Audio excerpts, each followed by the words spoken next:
बिस्मिल्लाहिर्रहमानिर्रहीम। मेहताब हैदर एक नए एपिसोड के साथ आपकी खिदमत में एक नए वीलॉग के साथ हाजिर है। एक बड़ा ही इम्पॉर्टेंट इशू है जो कि मैं समझता हूँ कि जिसके बारे में अगर हम गुफ्तगू नहीं करेंगे तो इस मुल्क के साथ ज़्यादती करेंगे।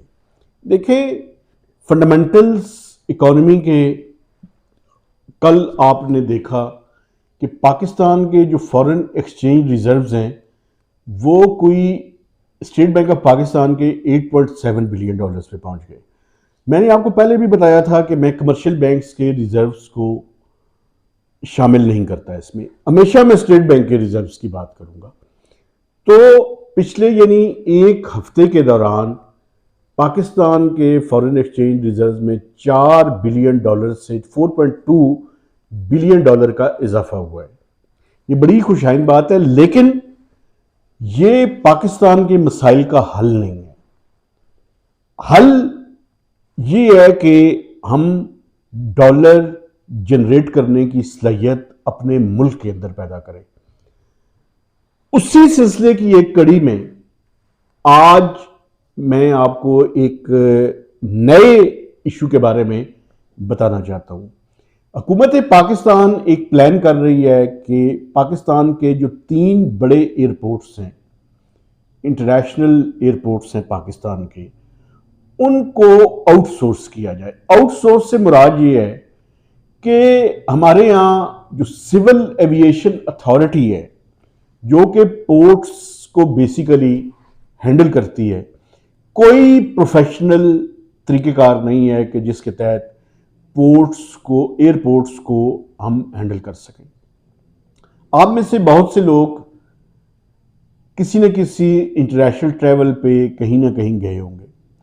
आपको मैं दुबई के एयरपोर्ट की मिसाल देता हूं। दुबई एयरपोर्ट का 1 इंच कमर्शियल पर्पसेस के बगैर नहीं है, कुछ ना कुछ उससे जनरेट किया जा रहा है।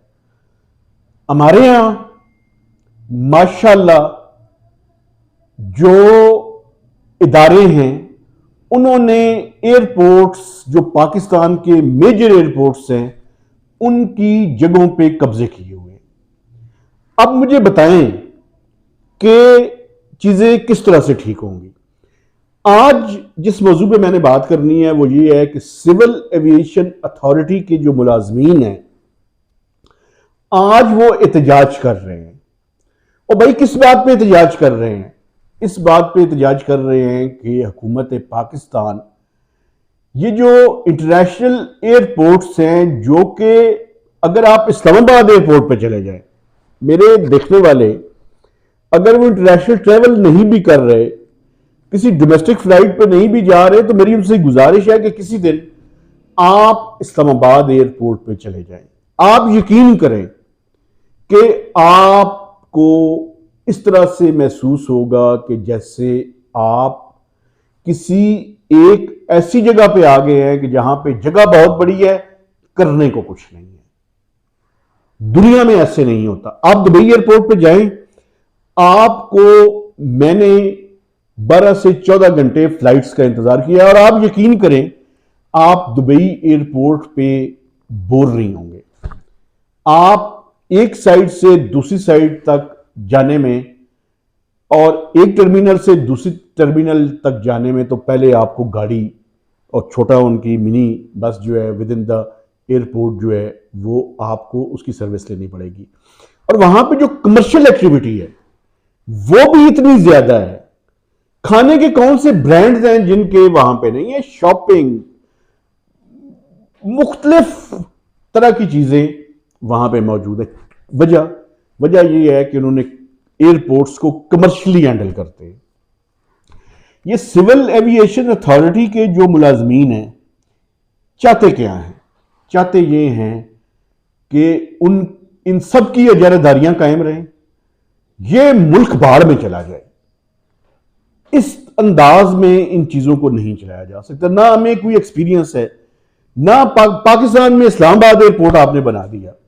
मुझे कोई जवाब दे और सिविल एविएशन अथॉरिटी जवाब दे कि आपने इस एयरपोर्ट पे आज तक क्या खर्च किया है और क्या कमाया है।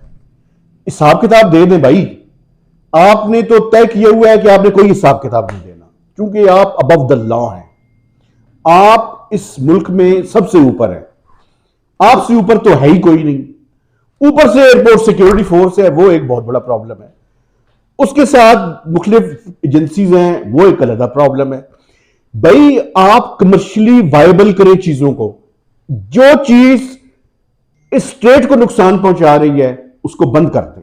आप नहीं चला सकते, आप चला सकते हैं फायदे में, मुझे कोई तकलीफ नहीं है, आप फायदे में आप हिसाब किताब दें। मुझे कराची एयरपोर्ट पे सबसे ज्यादा कब्जा है, उसके बाद लाहौर का नंबर है, उसके बाद इस्लामाबाद एयरपोर्ट का नंबर है। क्यों है भाई?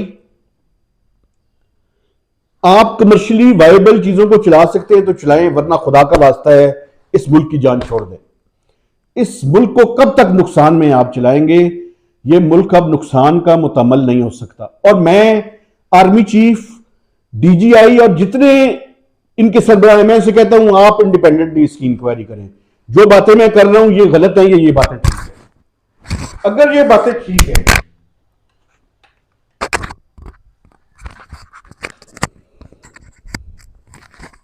अगर ये बातें ठीक है तो खुदा का वास्ता है ये आउटसोर्स होने दें। मैं ये नहीं कहता किसी इंटरनेशनल कंपनी को दे, कंपिटेटिव बिडिंग करवाएं। जिन कंपनीज को पाकिस्तान के अंदर, या पाकिस्तान के अंदर तो मुझे शायद अंदाजा ही नहीं है कि कोई है, इंटरनेशनली बिडिंग करवाएं जो ट्रांसपेरेंट तरीन तरीका है, उस तरीके के तहत इन एयरपोर्ट्स को आउटसोर्स करें। इसमें इंफ्लुएंस, कनेक्शन, ये सारी चीजें बंद हों। एयरपोर्ट का एक एक इंच कमर्शियल एक्टिविटी के लिए इस्तेमाल हो। पाकिस्तान के जो बुनियादी मफादात हैं उनका तहफ़्फ़ुज़ बिल्कुल हो, लेकिन सिक्योरिटी स्टेट के नाम पे इस मुल्क का गला मत घोंटे। खुदा का वास्ता है, अब ये मुल्क मुकम्मल नहीं हो सकता कि आपकी लल्ले तलल्ले और यशियां इस मुल्क की कीमत के ऊपर आप उनको कंटिन्यू कर सके। इसलिए ये जो इस्लामाबाद एयरपोर्ट है, पीडीएम की हुकूमत की तो कोशिश ये है कि ये इनके इस टेन्योर के अंदर इसकी बिडिंग हो जाए। मुझे मुश्किल लग रहा है। आज कल जो मीटिंग हुई थी उसमें ये फैसला हुआ था, फाइनेंस मिनिस्टर साहब ने उसको चेयर किया था, ख्वाजा साद रफीक इसमें बड़े एक्टिव हैं, बाकी स्टेक होल्डर सारे हैं, सिविल एविएशन अथॉरिटी भी है। इसमें मुतअद्दिद मसाइल हैं। सबसे बड़ा मसला पीआईए है। पीआईए डिफॉल्टर है इन एयरपोर्ट्स की। दूसरा बड़ा मसला, एयरपोर्ट सिक्योरिटी फोर्स काबिज है मुख्तलिफ एयरपोर्ट्स के हिस्सों के ऊपर। ये दोनों चीजें खत्म होंगी तो ये एयरपोर्ट आउटसोर्स होंगे। इस्लामाबाद सबसे ज्यादा क्लीन है क्योंकि नया एयरपोर्ट बना है, लेकिन इस्लामाबाद एयरपोर्ट के अपने मसाइल है। वहां पे अभी तक बुनियादी इंफ्रास्ट्रक्चर की जो रिक्वायरमेंट्स हैं वो उस तरह से पूरी नहीं है। आउटसोर्स करें, ये मसाइल को हल करें और इंफ्रास्ट्रक्चर की रिक्वायरमेंट्स पूरी करें, और इन एयरपोर्ट्स को कमाई का जरिया बनाएं बजाय नुकसानात पे चलाने के। पाकिस्तान में कितनी इंटरनेशनल फ्लाइट्स आती हैं, क्यों नहीं आती? मुतअद्दिद और वजूहात हैं। एयरपोर्ट्स की हैंडलिंग का भी इशू है। हम कमर्शियल तरीके से अपने एयरपोर्ट्स को इस्तेमाल नहीं कर रहे। अपने एयरपोर्ट्स के इर्द गिर्द का जो इंफ्रास्ट्रक्चर है उसको इंटरनेशनल स्टैंडर्ड्स के मुताबिक लेकर जाएं ताकि हम नुकसान से निकलकर फायदे की तरफ जा सकें। और ये सिविल एविएशन अथॉरिटी के ये मुलाजमीन है, ये मैनेज है सारा मामला। ये बिल्कुल उनके मुलाजमीन को क्या, मुझे नहीं समझ आती क्या तकलीफ है। आप अपना काम प्रोफेशनली नहीं कर रहे, आपकी वजह से स्टेट ऑफ पाकिस्तान को नुकसान हो रहा है, आप उसको कंटिन्यू करना चाहते हैं। क्यों करना चाहते हैं भाई? आप एक वाइबल प्लान लेकर आ जाएं। एयरपोर्ट्स को चलाने का आपसे नहीं चल सकता। पूरी दुनिया में यह काम इस तरीके से नहीं होता जैसे हम उसको करने की कोशिश कर रहे हैं। नुकसान में कर रहे हैं। अपना और स्टेट ऑफ पाकिस्तान का नुकसान ना करें अपनी छोटी छोटी अजादारियों की खातिर। ओपन करें चीजों को, कमर्शियली वायबल करें। आप कमर्शियली वायबल कर सकते तो मैं ये सारी बातें ना करता, लेकिन ये एस्टैब्लिश हो चुका है कि आप कमर्शियली वायबल नहीं कर सकते। तो जो ऑप्शंस हैं उनको करने दें एक्सप्लोर, उन ऑप्शन से फायदा उठाएं और इस मुल्क के ऊपर रहम करें। कब तक? फिर कहते हैं कर्जों पे चल रहा है मुल्क। और भाई कर्जों पे इस वजह से चल रहा है कि माफियाज हैं इस मुल्क के अंदर, वो माफियाज प्रैक्टिकली इस मुल्क को नहीं चलने देते।